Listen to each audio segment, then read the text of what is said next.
دادگاه نوسیبیرسک روسیه روز 9 ینور سال 2024 شهروند 35 ساله تاجیکستان قاسم جان حاجیبایف را به 5 سال زندان محکوم کرد. خدمات مطبوعات دادگاه گفت که شهروند تاجیکستان بر اساس قسم دوم ماده 158 و قسم دوم ماده 167 کودکس جنایتی روسیه در دزدی و قصد نیست و نابود کردن مال و ملک، دقیق ترش آتش زدن دم ماشین گرانبهای کارفرمایش گناهکار شناخته شد. خود قاسم جان حاجیبایف در جریان تفتیشات و در دادگاه این اتهامات را کاملا رد کرده گفته است که آن شب در جای دیگر بود و جسما نمیتوانست گاراژ کارفرمایش افتگان شک شناخته محلی دیمیتری متویف را آتش بزند. اما رسانه‌های محلی می نویسند که مهاجر تاجیک با چنین را از کارفرمای خسیسش برای معاش ناچیزی به او پرداخت کردهش انتقام گرفته است. انتقام به مبلغ 120 میلیون دلار یا تقریبا 1 میلیون و 400 هزار دلار.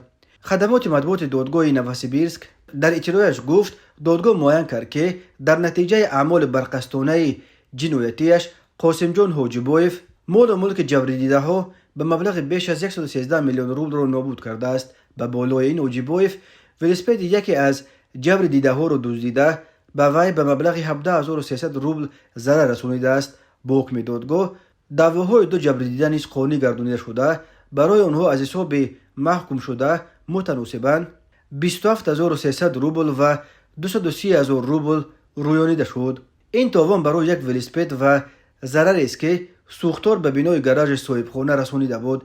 درباره جبران ضرر برای 10 ماشین سوخته چیزی گفته نشده است، چون که از یک مهاجر بیچاره رویانیدن چنین مبلغ بزرگ 120 میلیون روبل کار خارج از حد امکان به نظر می رسد. قاسم جان حاجیبایف در خانه افتگان شک دیمیتری متویف بر اساس توافق لفظی مردکاری میکرد، ولی متویف معاش او را نظر به وعدهش خیلی کمتر داده است. قاسم جان حاجیبایف از شرایط کار و معاش نوروزی شب 9 فوریه سال 2023 به گاراژ متویف در قبط اول کتیج سه قبطه این اویله در موزه زالیتسوفسکی بور در آمده است و به بالای ماشین قیمتبای تمغه بنتلی بنزین پوشیده آن را آتش زده است و سپس از گاراژ یک ولسپید صاحبخانه را گرفته از جای حادثه فرار کرده است.